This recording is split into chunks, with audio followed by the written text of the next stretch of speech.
Angkor Wat.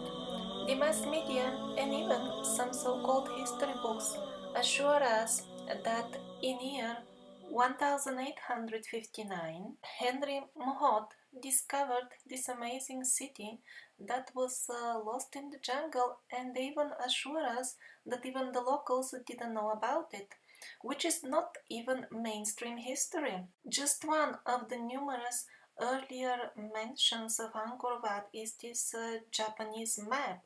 There was even a Japanese settlement at that time in Angkor Wat, and that is year 1635. Japanese inscriptions are found also on the walls of Angkor Wat. I could not find any photos in the text where they were referring to them, but in any case, this is another old photo of Angkor Wat with Japanese writing. Here is another proof of well-developed international relations. This is on the wall of Angkor Wat. This man is wearing a Scythian hat. Khmer people definitely didn't wear Scythian fashion, nor were they famous for riding horses. So this really looks like a depiction of a Scythian, a foreigner, on the walls of the Khmer temple.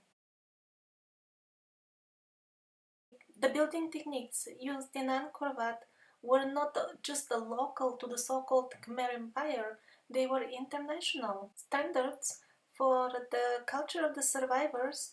Just look at the clamps found in Bumapunku and in Egypt. They are very similar to the Khmer clamps. Moreover, all over the megalithic stones of the Khmers, there are quite deep and regular drills. Mainstream history conveniently forgets to discuss this point, and in general there are many uncomfortable questions related with these holes. For example, how come the very same holes are all over the megalithic structures of Egypt as well?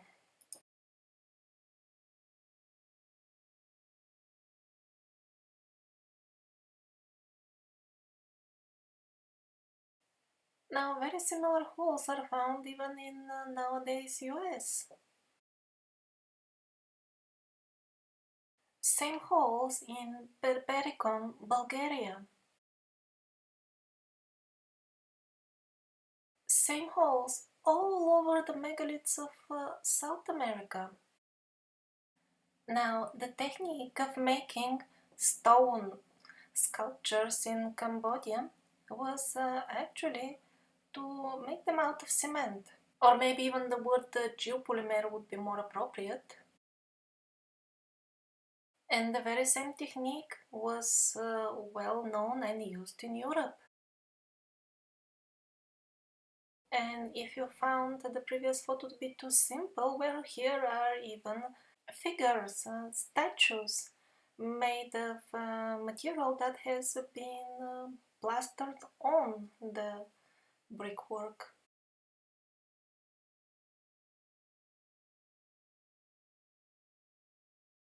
Now, stones like this make some people doubt that Angkor Wat was actually built on the top of already existing a really very ancient site. They find the technique used on this particular piece to be similar to the so-called pancake technique, like this very interesting example from Indonesia. They call it pancake because it seems to be made of soft layers of stone. Well, soft at the time that the structure was being made. Another pancake example from the Ural Mountains of Russia.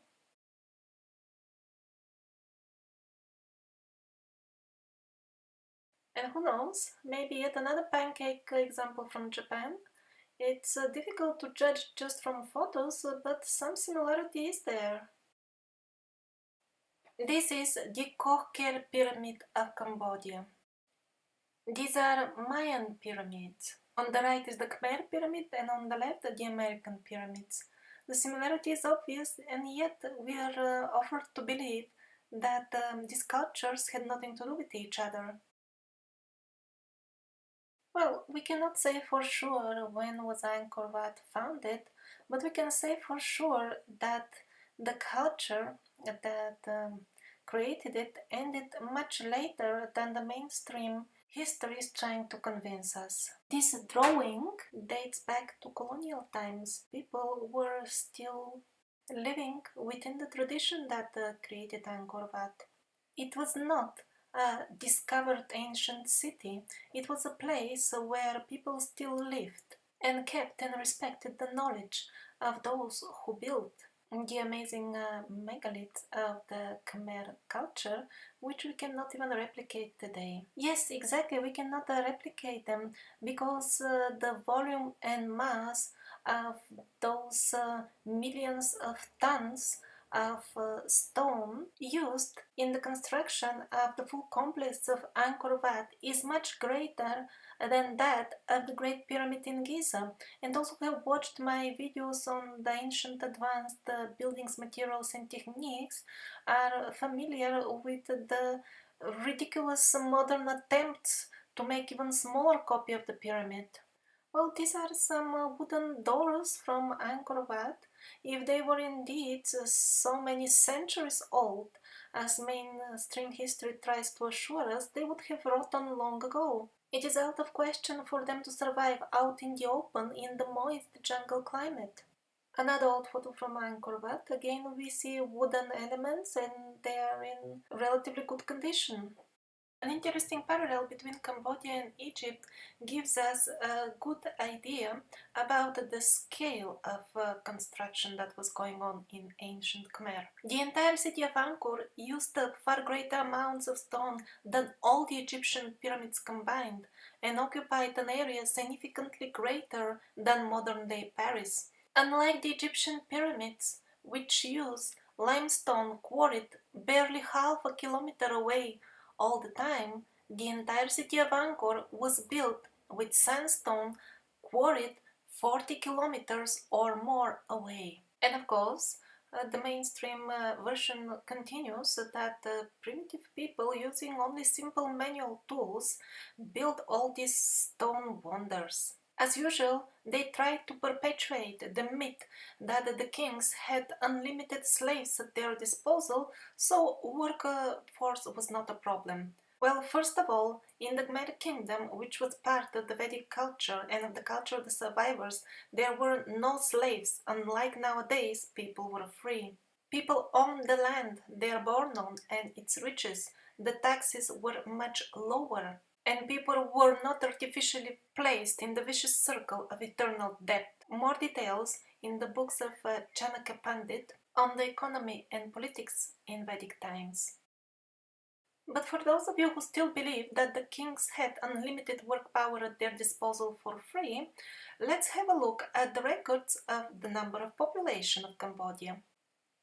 First of all, we are being told that the population is steadily decreasing as we go back in time, so let's believe that, after all, we are recreating the mainstream theory of who built these stone wonders. So what we see is the oldest record of somewhat less than 1 million of a population, and let's take that number when we are gonna make our calculations. So again, according to official records, 1000 years ago, let's say, when supposedly these structures were built, the population must have been much less than the number that we are gonna use. We divide that number in two because most likely it was only the men who were doing stonemasonry, and we get as a result 445,000. Now, since a lot of these men are actually children and old people, we'll need it to divide it in two again because, again, according to official sources like Wikipedia, only half of the male population are fit for work. The result is 222,500. We haven't even reached to the details of the very construction, and the myth of the endless slaves is evaporizing so fast that all I can see is a bit of mist in the air, but let's go to the actual construction details. This is how a dismantled Khmer building looks like. The black part is the visible one, the one that has got suntan, so to say, and the white one Actually, this building has been recently dismantled for restoration purposes and is not yet eroded or burned from the sun. And it gives a very good idea of how the Khmer buildings look inside actually. What are their building blocks? They are perfectly polished. Also, the holes are a mystery. How were they made and why are they there? Doesn't fit any of the mainstream theories about the Khmer buildings. Here are a few more examples showing that the inside of the blocks that is not visible, that is inside the buildings, is perfectly smooth. Not only it is smooth, but sometimes it forms a complex surface that fits precisely with the next stone next to it. This is one of the best photos. Just look at it. On the top where it is and then eroded, it really looks like stone, but on the inside it's like pure cement looks, as if cast out of cement. Now these perfectly polished surfaces inside are actually a very big problem for the mainstream historians who are trying to convince us that all this was built with primitive tools and primitive technology. And here is why. Cutting and carving stone with very simple tools is certainly possible. But if we start talking about polishing it to perfection with simple tools, then we talk about a completely different thing. I couldn't even find uh, a demo of anything similar to that done with simple tools. Semi-polishing is also possible with simple tools, although it takes a hell lot of time. But when we talk about perfect polishing with simple tools, then the situation gets very complicated. Well, how complicated actually to make a single stone, just to polish it on the sides that nobody sees, that are inside the building. For that you will need a small team of men to work on it 1 month. Well, that's the estimated time, estimated by stonemasons and not by me. I'm not a stonemason. I haven't made up this estimate by myself. So let's get back to our calculations of number of workers. We divide the number of available men by 10 and we receive the number 22,250 groups of men available for work. Next, we assume that they never had a holiday and worked 12 months per year, so we multiply that number 12 times. And so we find out that our teams can manufacture 267,000 pieces per year. That is the full male working population of Cambodia, only polishing stone and not doing nothing else throughout their lives. So with the approximate speed of 267 stones per year, maybe the full male population of Cambodia could polish the stones for this pyramid. The number of stones is, sorry, I could not count it precisely, but I tried to do some counting from pictures and approximately that's what it boils down to. I know that the result looks too unusual, but what can I do? It's all because of this internal polishing. That is the time-consuming factor. I don't even include all the intricate stone carvings in this calculation. So if they can polish such a relatively small amount of stone per year, then how is it possible that they have built all the vast complex? I mean, it's not just this Angkor Wat that we know from the photos. It's a vast complex of temples. Now this you see Angkor Dome. This is huge. There are just millions of stone blocks, not just thousands, many millions of them. We are being assured that they were built mainly within 3-4 centuries. But that's not enough with this speed of polishing to even polish the stones for the buildings. What to speak of transporting the material? According to some, that was a 90 kilometers journey, 90. Or what about the incomprehensible amount of absolutely fine stone carvings? That is highly skilled and very slow work. Just look at the amount of tiny, minute and perfect details. It's just beyond imagination how much time this would have taken if indeed it was done with simple tools. And if all men were polishing stone for the kings, then who built all the man-made lakes in the region? That is also unimaginable amount of work if we talk about primitive technology only. Some of these lakes are 7 kilometers long. And here is one more photo that makes the full scenario of torturing oneself by polishing to perfection the sides of the rocks that nobody would see look even more ridiculous. Here they have a perfectly polished block inside the wall, and on the top they have placed another layer of some sort of plastering material to make it look rough. Moreover, this grey block inside looks so much as if it is cast out of cement. There is another very serious problem with the mainstream scenario of these stones first being quarried and then cut, polished and carved by stonemasons using simple tools.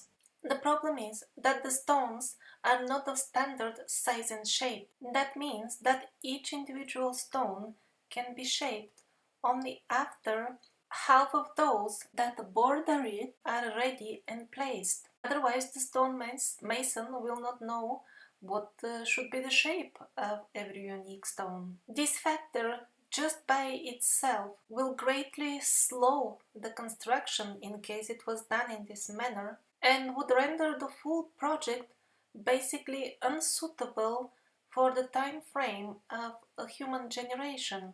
Because when one builds something, he usually has some idea about utilizing it within his lifetime, or at least maybe as a legacy for his children. But who would start building something that would be ready in 1,000 years? Yes, exactly 1,000 years, because if we are talking about one stone at a time for these monuments that contain millions of stones, thousands of years as a completion expectation time is very realistic. The scenario of the building of the Khmer megaliths offered by the mainstream history is just ridiculous from all sides. It is utterly disconnected from reality, and they dare to present it to us as some sort of science with the hope that we are just simply too busy working to have time to think. They hope that with the help of the mass media they have rendered us so stupid and narrow-minded and so closed in a small reality that we will simply fail to notice that history is no longer just a record of the past events, but has been turned into a tool of manipulating our consciousness by redefining the very concept of who are we.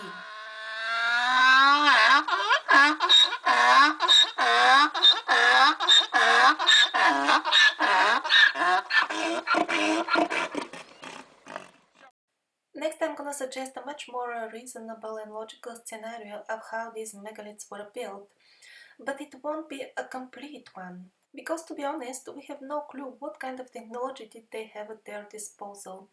And certain elements make me doubt that they might have had something like electricity or even some more advanced form of energy. The thing are these holes. Many of them are found inside the so-called stones, which were actually, it seems, building blocks that were cast out of geopolymer or concrete. So over there, those holes, it seems, were part of the casting process. But what about the holes that are on the visible side? They look like drill holes that have been made after the construction was over, and the official explanation is that some sort of casing was hanging from them.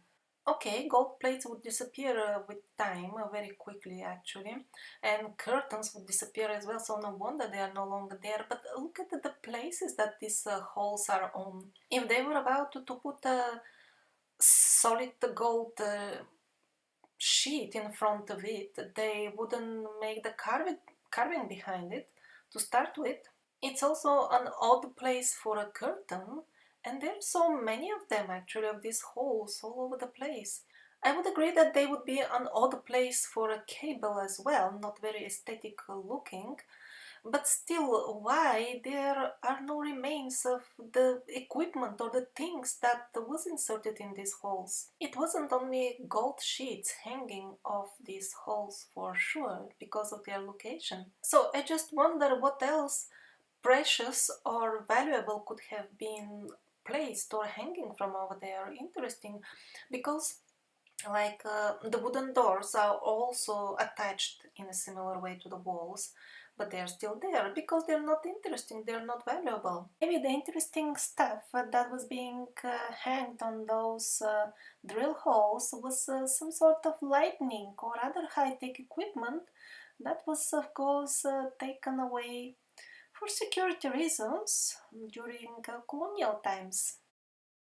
We may label the Khmer people as primitive as long as we wish, but in reality the artifacts show different. Look at this photo. What they cast centuries ago is still in good shape, and the work of us, the advanced ones, the restoration, has fallen apart in just a couple of decades. Now, actually, from the Khmer region, we can get very valuable information on how the famous polygonal megalithic masonry was actually made. We have no such information on other locations like Peru, for example, or Egypt, because over there we don't see the uh, gradual development in such a detail. While here we can really trace how this process of building evolved or devolved. In other locations, we see it as a ready-made process and we have no clue how they were doing it. But here, we will actually see step by step how they started or how they stopped doing it. Many Khmer buildings are simply straightforwardly made of bricks, and that gradually develop into polygonal megalithic masonry, or at least that's what people usually accept.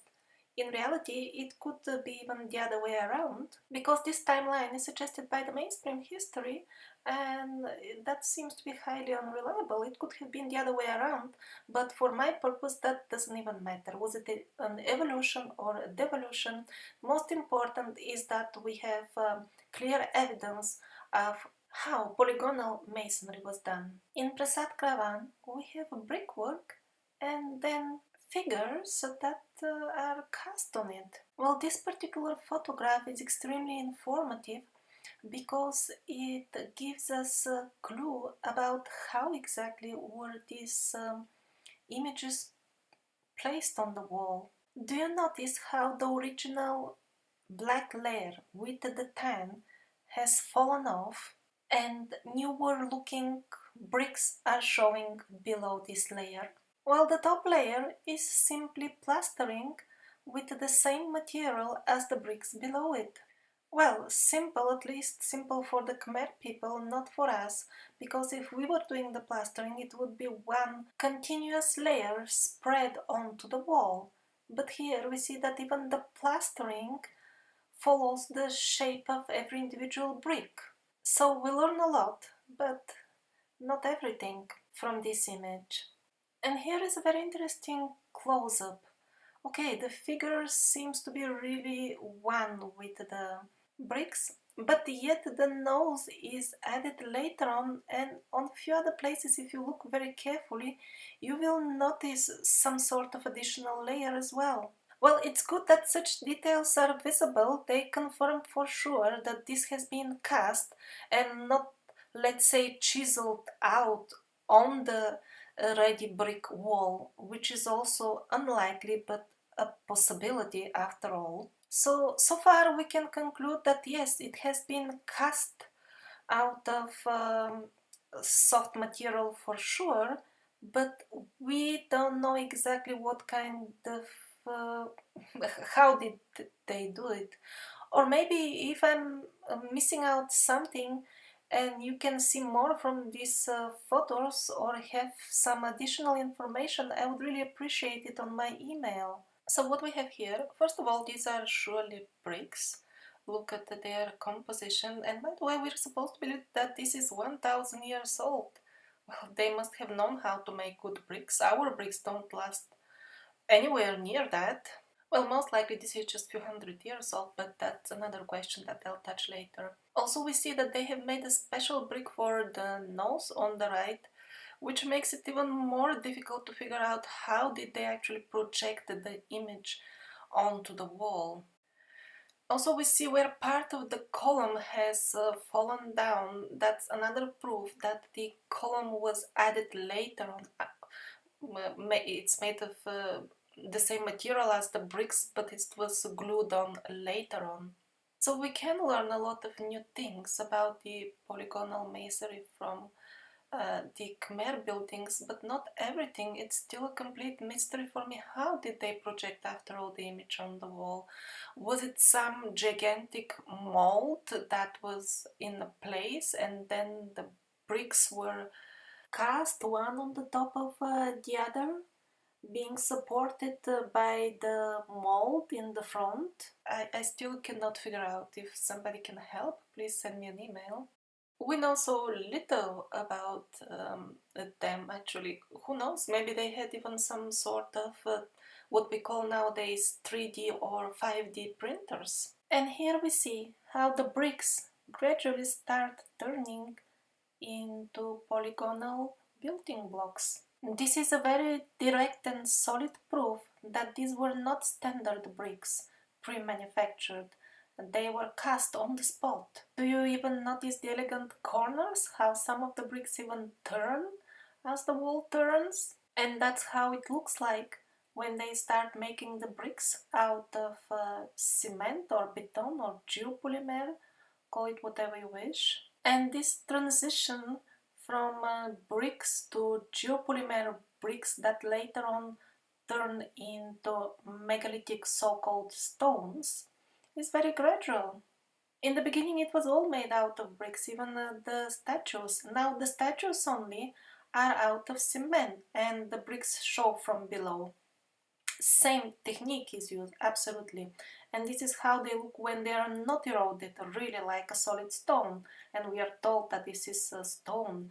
Wikipedia tells us that the full Khmer megalithic structures are made out of sandstone. Well, the true nature of this so-called sandstone transpires very clearly on photos like this.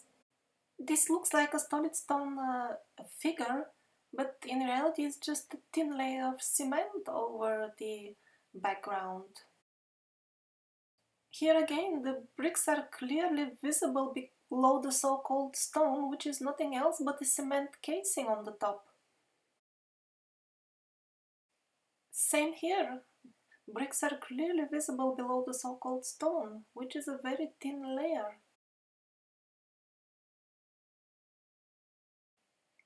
Here, besides so-called stone casing, which is just cement plastering, we see a very strange erosion patterns on the columns. Those of you who have some building experience will agree that natural stone doesn't erode in this fashion, and it is exactly things that are cast out of cement that tend to fall apart in this exact same way. And at this point, we see how the bricks become bigger and bigger. They're still reddish, but they almost start looking like stones.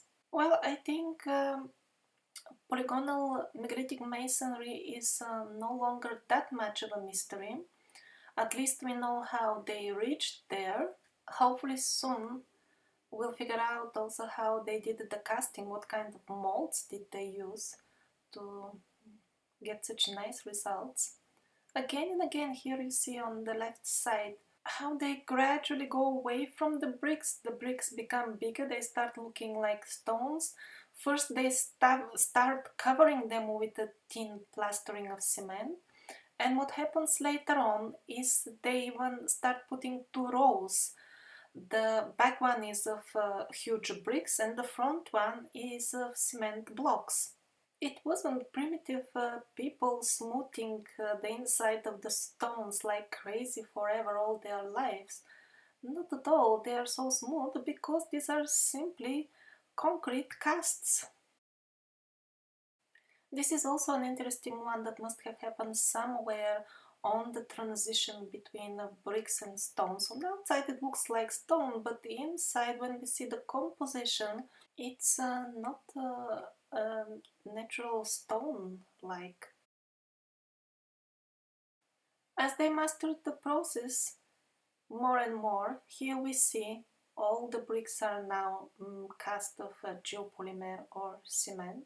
There is nothing red anymore. Also, the building blocks are getting bigger and bigger, but the technology of sculpting, or barely I can call it carving, of casting, of making these figures seems to remain the same as it was in brick time.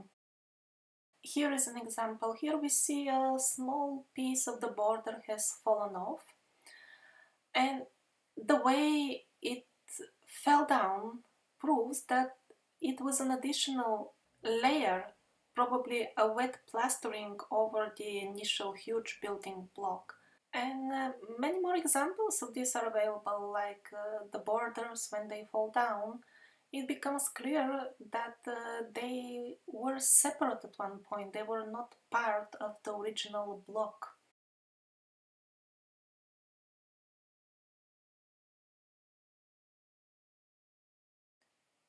Now if we come back to this photograph, we'll notice some interesting marks on the face. They really don't seem to be part of the art of the sculpture, so maybe they will help us decipher how did they do the casting, how did they make these amazing molds or whatever technology they used. Well, those of you who do remote viewing and things like that, or are good in thinking, maybe we can figure it out together. I haven't managed yet to do that so far. I'm not the first one to suggest that it was all cast. Unfortunately, the proponents of the casting theory didn't give much thinking on how the art was produced on the top. Usually they say, well, after the block was ready, a thin layer wet of plastering was applied and they drew on it very easily because it was wet. In other words, it was more like a drawing on wet clay, so to say. That's the nearest we have experience with. But as a person with some experience in arts, I must tell you that it is extremely unlikely that they were making one stone and then covering it with plastered material while keeping the joints free of plastering. That is unlikely. And then just making a very small portion of the painting and then another small portion. No, it didn't work like that. Look at these guys. Half of their head is in one block and the upper half is on the next block. And then the joint is free of plastering material. This looks very suspicious to me. I don't think they did it that way. They either had some very, very clever technique, clever and simple, or they had some advanced technology like 3D printers, 5D printers, things like that. Well, what about stones made soft? I mean, real stones softened by herbs or by mantras or by chemical reaction or anything else. Doesn't seem to have been happening in the Khmer region, maybe in some other parts. Well, it could have been used, but if you just look at these blocks, their very image is like one of cement. It doesn't look like the sandstone that Wikipedia is preaching to us. Moreover, when we look at the particular corners that are being formed after the casting, they're very typical for a wet mixture. So I would say in the Khmer region, melting stones unlikely. In other regions, possible. Possible, but yet getting less and less likely because the Khmers were just one of the parts in this worldwide culture. And if they were doing it by casting, the others might have done it as well that way. There are countless examples showing plastering. For example, see here below the scratches, different material shows up. Is there any need of commentary even here? Natural stones don't erode this way. And just the overall look of these ruins, these columns, it really looks like a pure cement to me. And I have a good news here. Probably the original recipes for the mixture that they were using to cast megaliths are not lost, but have survived till nowadays, because actually the time when some of the megaliths, or maybe even all, were made was not long ago and was within, let's say, the last 1,000 years. Most likely. That the generalization of 1,000 years wouldn't refer to places like Tanah Lot in Indonesia that I showed somewhat earlier, or the megaliths of Ural. Those are obviously much older. Also, within that frame wouldn't fit the giant burial mounds that are found all over the world actually. The most famous megaliths are designed for people of our size and most likely were built in a very recent past, within the last 1,000 or maybe 2,000 years. So some of the recipes have survived and can be found in a book, unfortunately in Russian language, that is found in the list of links under number 19. Later on in the Survivor series, it will become clear that there is solid evidence that a casting beautiful things out of geopolymer was taking place some 200 years ago in Russia, so there is no wonder that in this somewhat old book we can find some recipes. I have not tried them myself, I'm not so good when it comes to construction work, but if some of you want to try, they can maybe use some online translator for the text, and if there are some very difficult words, I could help with minor details, but unfortunately I don't have time to make a proper translation, complete translation. Angkor Wat is overgrown by trees. The couple of species of trees that form this beautiful covering of the temple actually, their lifespan would be usually 100 years, but in exceptional cases they may live up to 200. If it is really true, the impression that they are trying to create, that this was an abandoned city that even the locals didn't know about, and the foreigners who want to preserve the culture found it and took care of it, if that was true, the damages by the trees would have been much worse. Because if this was abandoned and forgotten really for centuries, as they're trying to convince us, then the damages by the tree roots would have been much worse.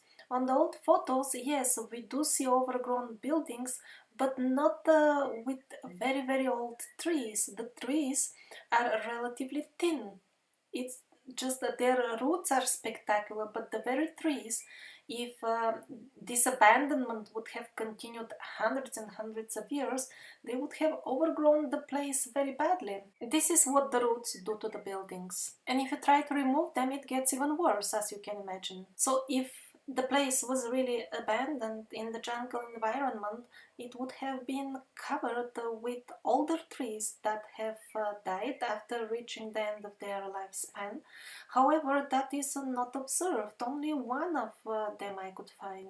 This is the one, and if the official history timeline for the Khmer region was true, there should have been much more many of those. Nowadays, preservationists are worried because the trees are actively destroying Angkor Wat. So how come these very same species of trees started destroying Angkor Wat in an alarming rate only in recent times, and were not doing it in an alarming rate in all those centuries when they're trying to convince us that it was abandoned, you see. Please notice, yes, there are lots of roots, but the trees themselves are not at all old. They are very young, especially for jungle environment. These are very young trees. It's not that the very old trees are missing because the restoration teams have removed them.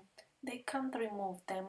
Look what a really old tree is doing to the structure. If the place was abandoned indeed for a long time, they would have needed to rebuild it from scratch to get rid of the trees that would have grown.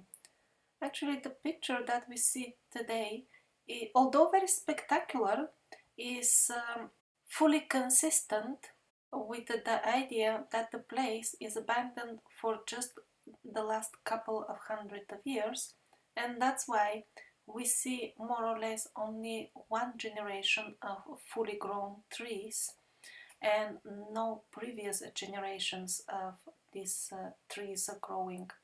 Again, remember, their lifespan is 100 or maximum 200 years.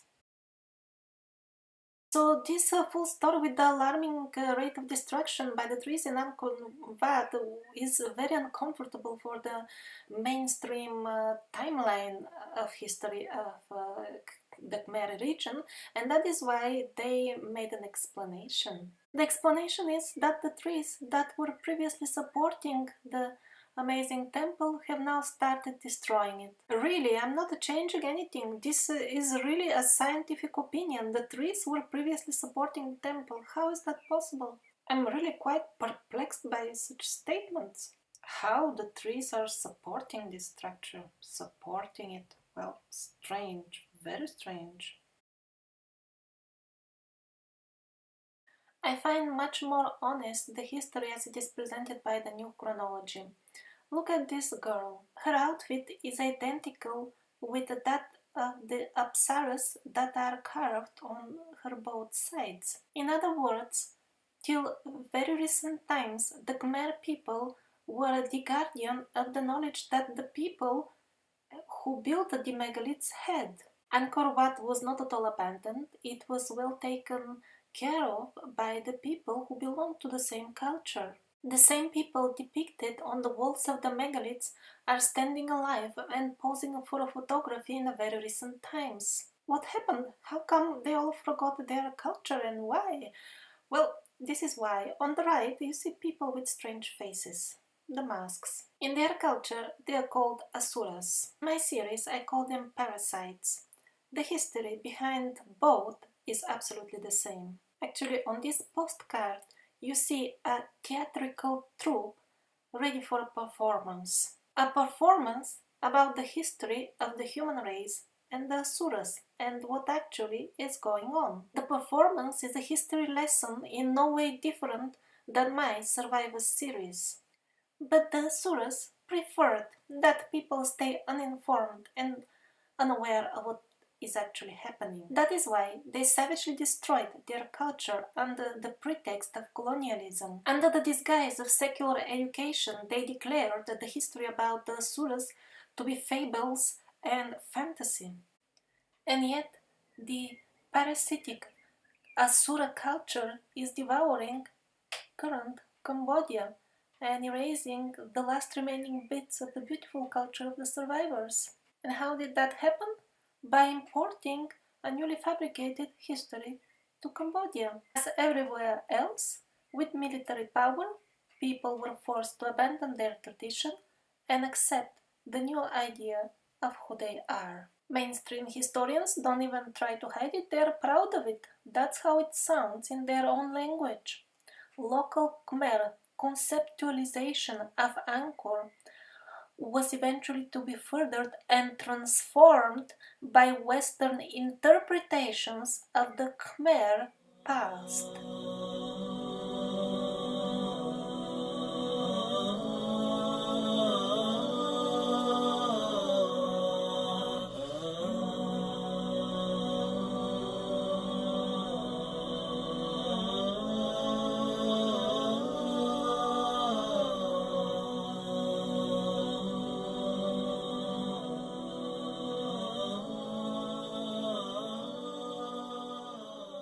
Let's go to the Republic of Myanmar, previously known as Burma.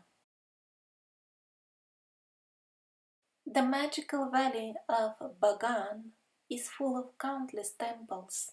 According to mainstream history, these temples belong to an ancient kingdom, and the dating is established according to the Burmese Royal Chronicles, which, according to Wikipedia, the encyclopedia of every good sheep, are detailed and continuous chronicles. In reality, we don't need to even look for any alternative sources.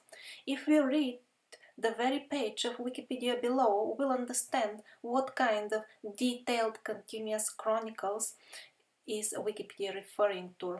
These are quotes from the same page below. First quote: the majority of the chronicles did not survive the country's numerous war. Next quote: the chronicles provide little information about the general situation of the kingdom. Next quote: nor were they written from a historical perspective, but rather to provide legitimation according to religious criteria.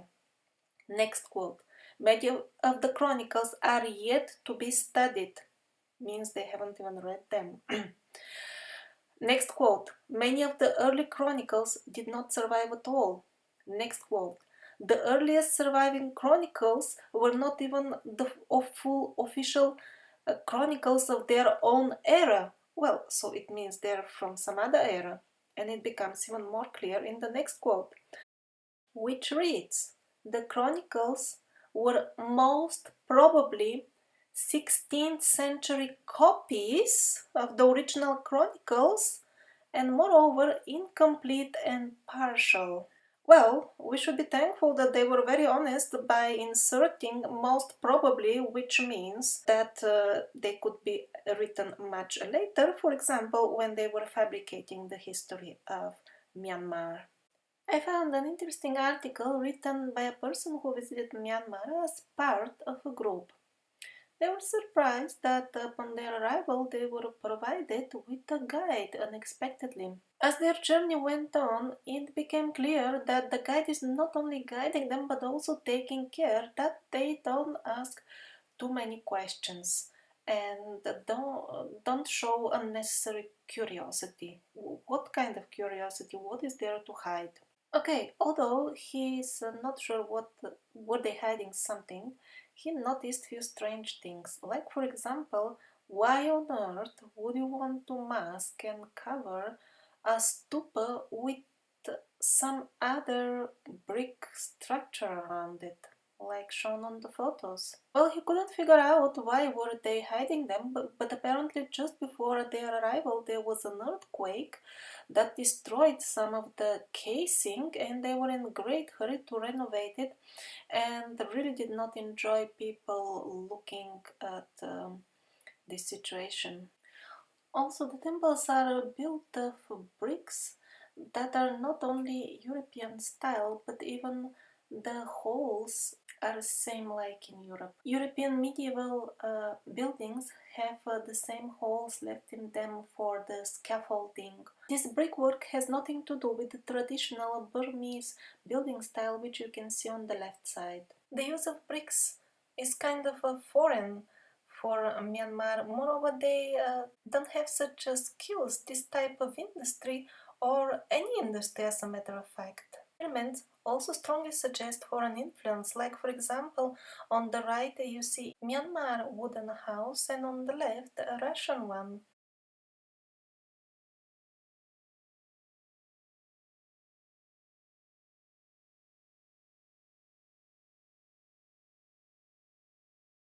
And now on the left is a house with wooden elements very similar, but this time from Brazil. Now on the right are buildings from Myanmar and on the left buildings from Indonesia. They very obviously belong to the same culture. All of the so-called stone carvings in Myanmar are actually cement plastering on the top of the bricks. These steps also look as if made of solid stone, but on the side the bricks show from within, where it's a bit broken. Here as well, the bricks show below under the thin layer of cement. Now, on the right is Myanmar, and on the left is European. Absolutely identical technique has been used. Plastering on the top and imitating stone carving. Or in other words, making stone-like sculptures out of cement.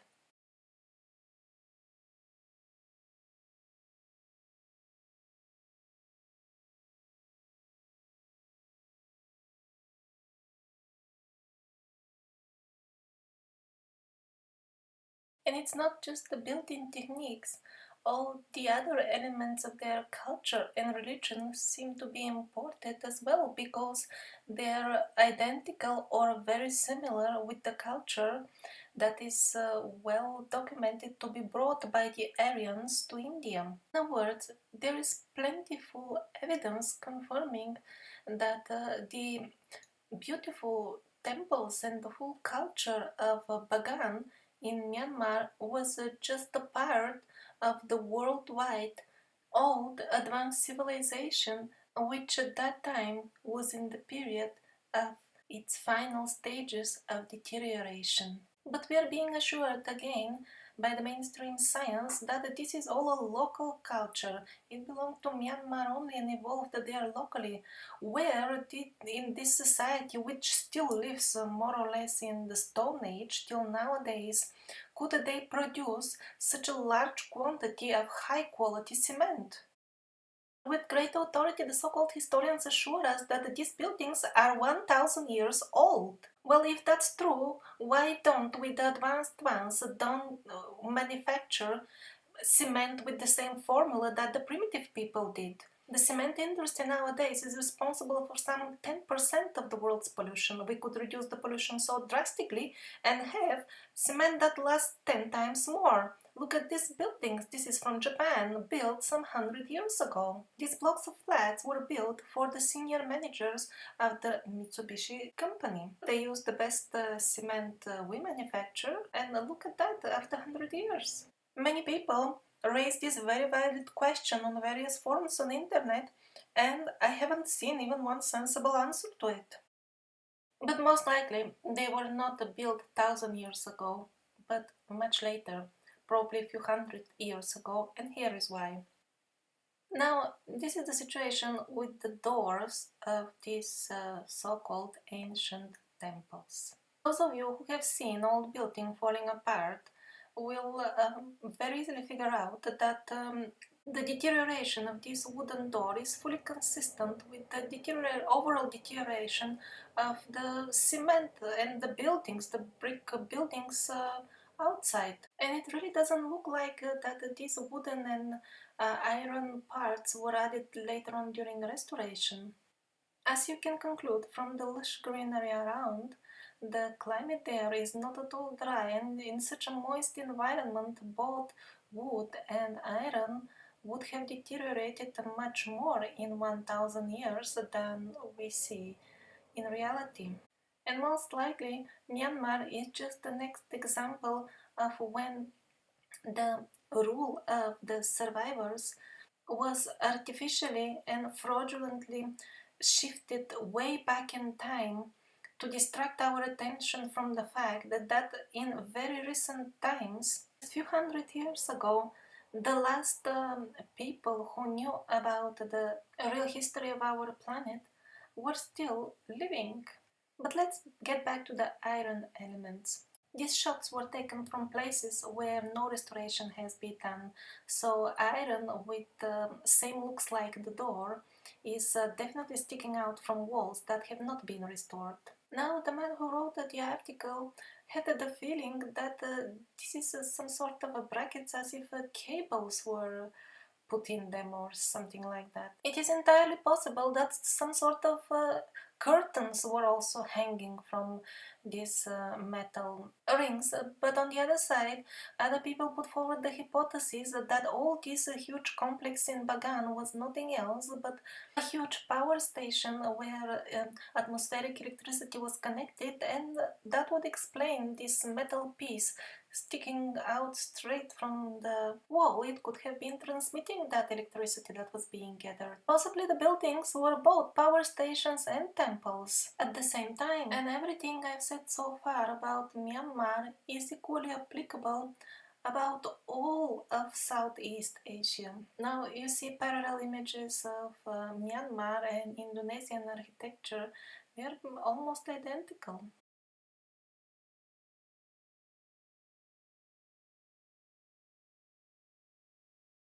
In case there was some equipment attached to these metal hooks in the temples, most likely it disappeared when in 1886 when the European military colonial forces took down one more region of the culture of the survivors, Myanmar, and this was the last king.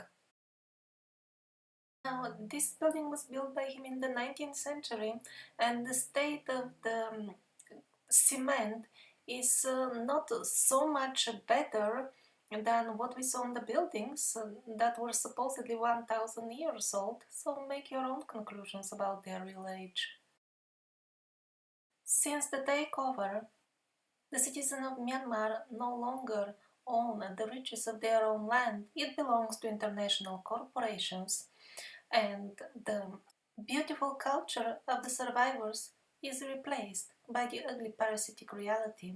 All that is called progress, development, improvement, international help, and a transition to a better society.